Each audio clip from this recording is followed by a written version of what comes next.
This program was taped on March 5, 2011, 6 days before the nuclear disaster in Japan began unfolding. The clear lesson of Chernobyl and now the Japanese disaster: all nuclear plants should be shut down. They present a clear and present danger to life on Earth. No more nuclear plants should be built. Taxpayer subsidies for nuclear power must be stopped, and we must embark immediately on an energy program of efficiency and full implementation of solar, wind, geothermal, and other safe, clean energy technologies which are here today and render deadly nuclear power completely unnecessary.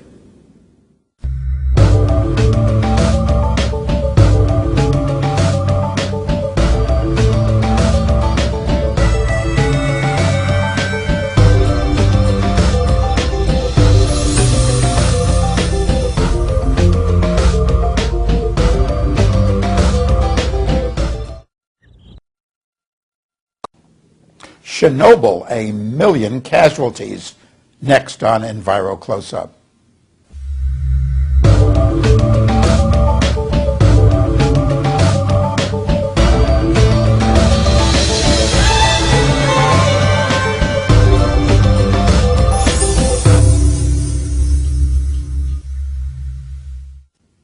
Welcome to Enviro Close-Up. I am Carl Grossman. This coming April 26th marks the 25th anniversary of the Chernobyl nuclear plant disaster.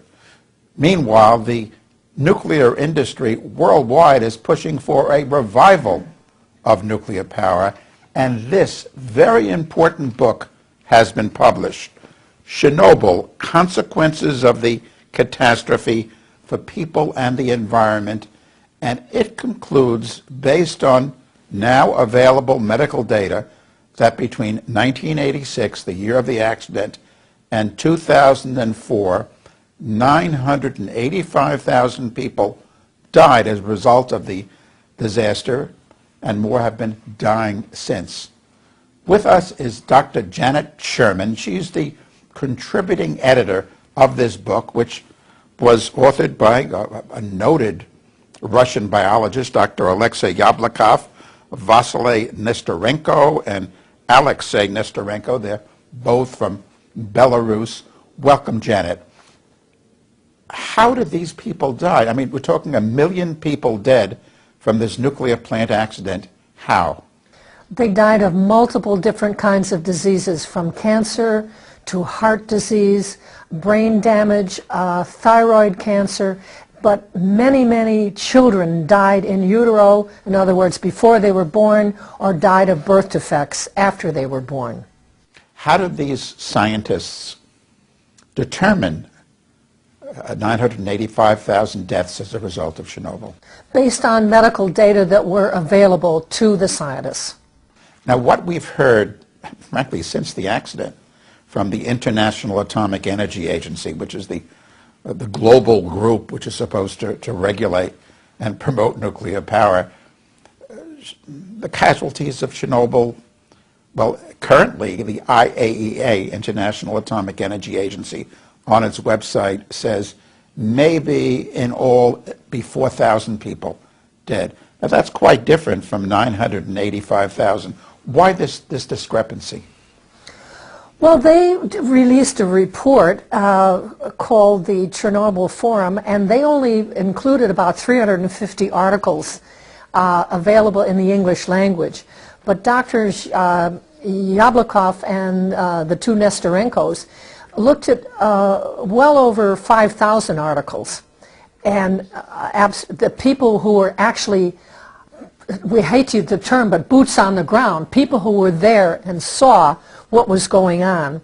We're talking about medical doctors, scientists, veterinarians, epidemiologists who saw what was happening when people in their communities were getting sick and dying.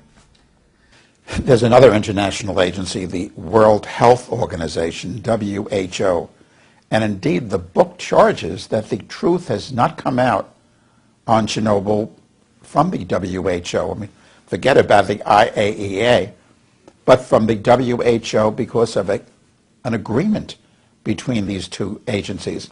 Can you elaborate on that agreement? They formed an agreement in 1959 that has not been changed, where one will not release a report without the agreement of the other. Now this is like having Dracula guard the blood bank, because the WHO, who is charged with World Health Organization, is beholden to the IAEA before they can release a report. And what the IAEA, I mentioned before, it's there to regulate nuclear technology around the world, but it was also set up to promote it. And it evidently does not want anything from WHO, which would indicate that nuclear power is not good for one's health. That's right. And this needs to be ended. This agreement needs to be stopped. Let me go right to you. Now, you've devoted your life to the impacts of poisons. I mean, that's been your specialty. Mm-hmm. You're a toxicologist. Here, you're editing this book. You're going through all this scientific data. This has to be 1 million dead, the Chernobyl accident, the biggest technological disaster in the, frankly, the history of the world. It's true. How did you feel as you looked at the data and you put this book together? Well, I realized it was far worse than I thought it was. And that not only were people dying of cancer and heart disease, but every single organ in the body, whether it was immunological or lungs or cataracts or skin, everything was adversely affected. But not only people, every single system that was studied, and not all were, but every system that was studied, whether it was humans or fish or trees or birds, bacteria, viruses, wolves, cows, every system was changed. Every single system without exception. And this is reflected in this book. It's not just human effects. Many of the birds and animals had similar adverse effects as humans. Now, most people aren't familiar with, I mean, we all know, I think, at this point that radioactivity and cancer go together, but like heart problems, heart disease, how does that connect? Well, one of the most fascinating things that I learned when I was rewriting the text of the book and going through all the data was one of the scientists, Bandashevsky, had done a study that showed that the cesium-137 levels in children were the same as he had found in test animals and were causing heart damage. He reported this, and for his work, he was put in prison. And he was put in prison? He was put in prison, yes. And he analyzed, these are animals that were... Well, he did the original study on animals, and then he was a pathologist, and he was studying the results in children, and he found the same changes in the hearts of children who had died as he'd seen in the animals. And when he reported it, his thanks was he got arrested and put in prison. The radioactivity from Chernobyl, Russia, Belarus, the Ukraine, these were 3 places where, I mean, a lot of the radiation was deposited. But according to this book, again, based on data, I mean, those poisons came down all over the world. Yes, they did. And the greatest concentrations came down in Belarus, Ukraine, and Russia. But the greatest amount, more than 50%, spread around the entire northern hemisphere. Particularly went north into Scandinavia and eastward into Asia. As far as China. Oh, yes. The book concludes, indeed, that the deaths as a result of Chernobyl occurred not just in Belarus, Russia, and the Ukraine, but all over. Oh, around the entire the world, yes, of course. How long will this continue? I mean, some of the poisons that were discharged they're going to be around for millennia. Oh, yes. I mean, just the two main ones, cesium-137 and strontium-90, have half-lives about 30 years, so they'll be around for 3 centuries at least. But many of the isotopes will be around for millennia. You're right. The book, however, stresses that the worst damage occurred in those early months, particularly those early weeks when the fire there was this huge fire that they weren't able to put it out, was blazing. Well, yes, but still, right now the reactor is leaking into the water supply. The structure that is around the reactor right now is not sound, and if there's so much as a mild earthquake, there's a chance of it collapsing. So this reactor is by no means covered up or safe and not leaking. Now this book, Telling the Truth About Chernobyl, was published by the New York Academy of Sciences, by the prestigious organization. What about the rest of, the scientific establishment? What's been their, how can I put it, stance, their position in getting this information out on Chernobyl? Well, some groups have been very interested in getting out the information, and people allied with the nuclear industry would just assume that nobody knew anything about what's in that book. How did Dr. Yablokov and the doctors Nestorenko embark on this journey with you of looking into the impacts of Chernobyl? Well, they have been aware of the WHO-IAEA agreement, and actually there have been people 24/7 outside of the WHO headquarters in Geneva trying to get this stopped, this agreement stopped. Have these people have been demonstrating? Demonstrating, yes. Picketing because of this agreement. What the book describes as a collusive agreement between the IAEA and WHO. That's correct. Alexei Yablokov was a consultant to both Gorbachev and Yeltsin on the Chernobyl issues. And as you know, the data were covered up for about 3 years right after Chernobyl happened because the governments did not want anything to be known by people, and they collected almost nothing in the way of data. Alexei became interested in that and started collecting information. I think there's something like 150,000 publications that have come out, and they utilized well over 5,000 in writing this book. Many of the sources in here have never been translated in English. Mostly were in the languages of Ukraine, Russia, and Belarus. So this is entirely new information that has not been available to the Western world. You talk about the impacts on people, on animals, on plant life. Are the mechanisms different? No, essentially the mechanisms are the same. Exposure to these radioactive isotopes are taken up by plants, are taken up by birds, taken up by humans, and damage the cells, kill some of the cells, damage the DNA, damage the genetic mechanisms of species.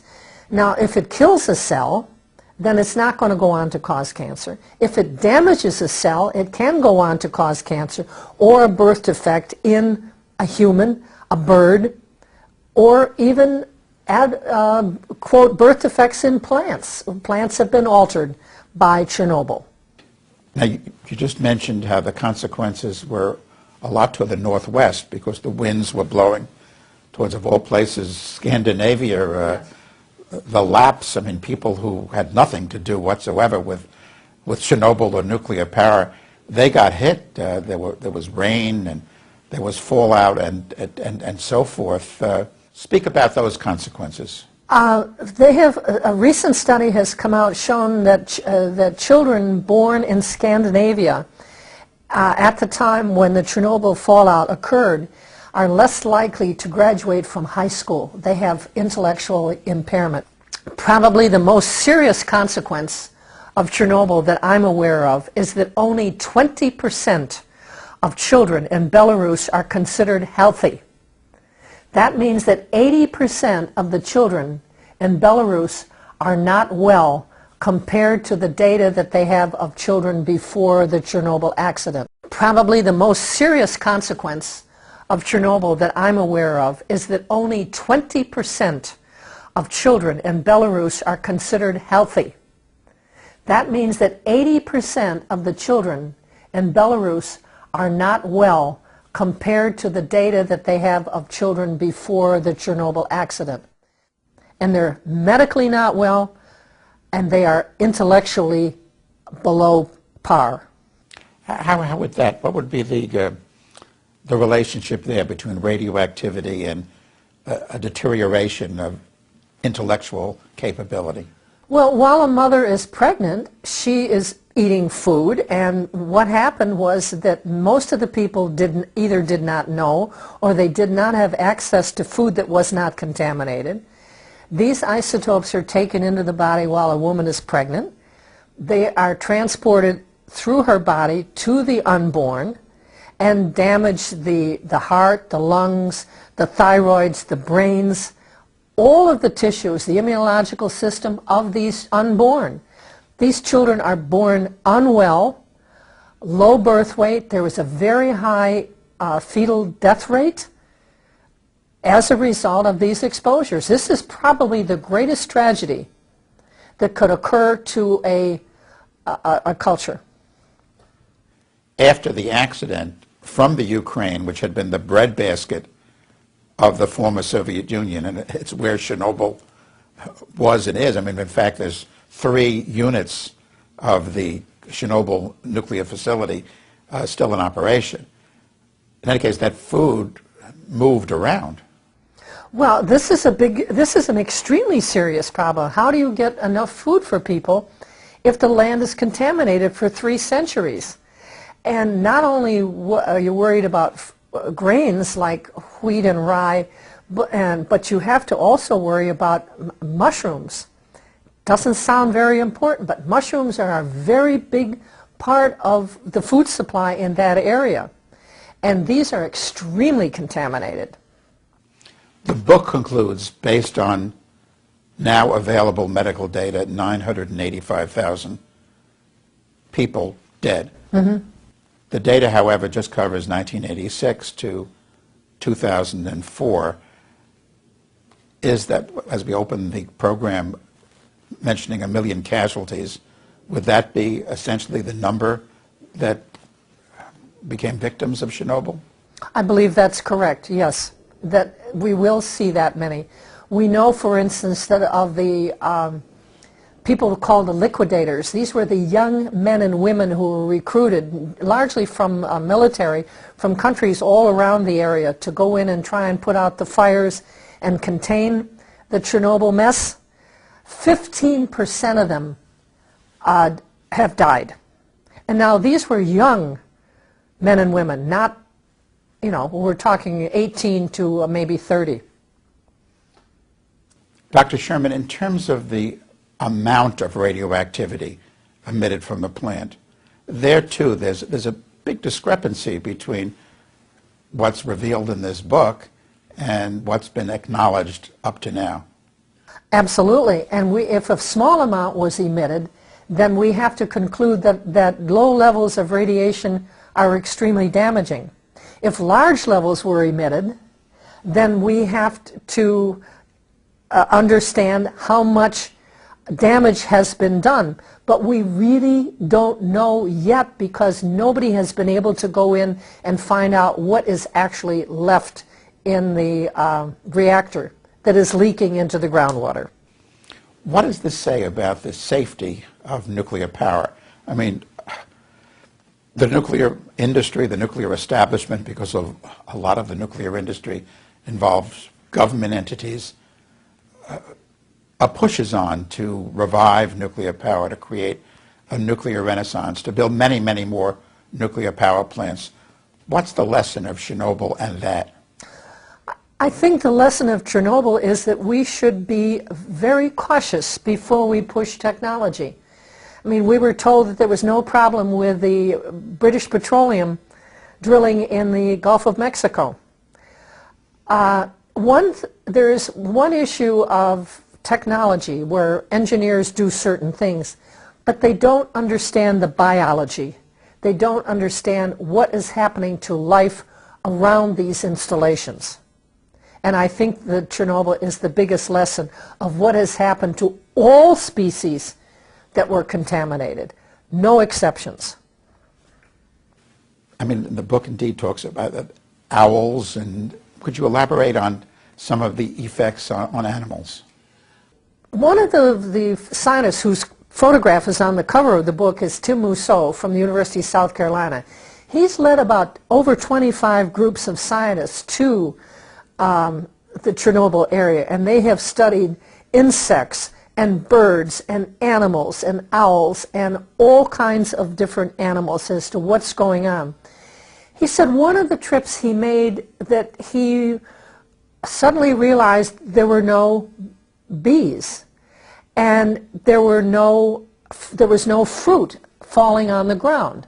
And he realized there was no fruit falling on the ground because there was no bees that had pollinated the trees. So he is predicting, and this may indeed happen, that there could indeed be a complete loss of species around Chernobyl as a result of these isotopes that are still decaying that could wipe out entire species. You know, after all, it is a major bird transport area, a migration area, and we don't know what's happening when the birds come through, eat whatever they can find on the ground, and then fly on, dropping the berries further on after they have left the Chernobyl area. The genetic impacts. I mean, radioactivity has an enormous effect on genes. Speak on that. These are unlikely to be improved. Once you get a genetic defect, it becomes transmitted generation after generation after generation. So these defects that are occurring in humans, in birds, in plants, are unlikely to improve the species as they occur. What kind of genetic defects are you speaking of? Well, in humans we're talking about brain defects, heart defects, limb defects, children without arms, hydrocephalic babies. In birds we're looking at changes in the feathers and in the beaks and in their brain size. You talk about bird brains, these birds are not as smart, and they're not going to be able to function as well as the birds that are not changed. We know that the plants have been changed irreversibly. You know, this is not rocket science. We know where these isotopes go. We know that iodine goes to the thyroid. We know that strontium-90 goes to bones and teeth, particularly of the unborn. We know that cesium-137 goes to the heart and to the muscles. This is not a mystery. And if we know this, we can predict what the adverse effects are going to be. And indeed, they turned out to be just that, and it's shown, proven in this book. This has to constitute one of the, well, the claim that just a few thousand people died as a result of the Chernobyl disaster, one of the biggest lies in history, no? Absolutely. And they've been able to get away with it. I mean, we need to put pressure on the WHO and the United Nations to separate the WHO from the IAEA. Not just on the international level with the International Atomic Energy Agency and the World Health Organization. Here in the United States, the Nuclear Regulatory Commission has too tried to minimize the impacts of radioactivity. You're absolutely correct. And I can go back to the Atomic Energy Commission before the Nuclear Regulatory Commission. I worked for the AEC at the University of California in 1952. That was my first job out of college. And if I could figure out, with my limited experience at that time and my limited education at that time, that radiation was harmful, then other people could figure it out. We have had secrecy and lies to the American public for decades about the effects of nuclear radiation. There have been cover-ups, there have been falsification of data, there have been people who said, well, don't worry about a little strontium-90, don't worry about the tritium coming out of the plant. We know that Davis-Besse almost melted within an inch of its containment as a result of poor maintenance. And I believe it's just a matter of time before we have a nuclear problem somewhere in the world, if not in the United States. Well, why? I mean, you were within the nuclear establishment way back. We're talking about a half century ago. Yes. Plus. I mean, it had to do with money? Does it have to do with promoting a technology that these people are connected with, the nuclear scientists? Why the lying? Why the deception? I think it has to do with many things. I think it's the money and the control is on corporations who are promoting nuclear technology. But we also have enormous scientific ignorance in this country. People who really don't understand biology. I think if I lined up 20 people let's say in a mall someplace and said, put your hand over your liver, I'll bet you half of them couldn't do it. And to explain to people what's happening with nuclear radiation, I think our educational system is so poor these days that children are not learning about biology and physics and chemistry, and it's essential because it's such a major part of our culture and our economy. As you plowed through all this data, the consequences of Chernobyl, did the experience back decades ago, connect in any way to what you were doing? Oh, absolutely. I mean, this has been known for decades. The adverse effects of radioactivity have been known for decades. This is not something that has just occurred in the last couple of years. I mean, scientists who have any knowledge whatsoever of physics can figure out where a isotope is going to go in a body or in a plant or in a bird. I mean, this is not mysterious kinds of science. What does Chernobyl represent? I mean, we're talking 1 million dead. What does it represent in terms of technological history or the current technological scene? What does it mean? I think it represents very strongly that we cannot depend on technology, nor can we depend on humans who operate and design this technology, because the ultimate failure is human failure, as happened at Chernobyl. But you're talking here about health consequences on the most massive of scales. Yes, indeed. Around the entire northern hemisphere. Wherever the fallout was, people ended up dead. They wound up dead, and they wound up with children who were grossly impaired intellectually and medically, and this is going on. It hasn't stopped yet. It's still going on. Dr. Sherman, how can people get a copy of this book? They could contact me by email. I am toxdoc, T as in Tom, O-X, D as in Dorothy, O-C, .js at verizon.net. And I hope to have information on how they can get copies of this book. Yes, I think it's very important at this time that people learn the truth about what happened as a result of the Chernobyl disaster. Thank you so much for doing this work, Dr. Sherman. This has been Enviro Close-Up. I am Carl Grossman. Thank you for watching, and to get a copy of this or any Enviro video program, just visit our website at www.envirovideo.com.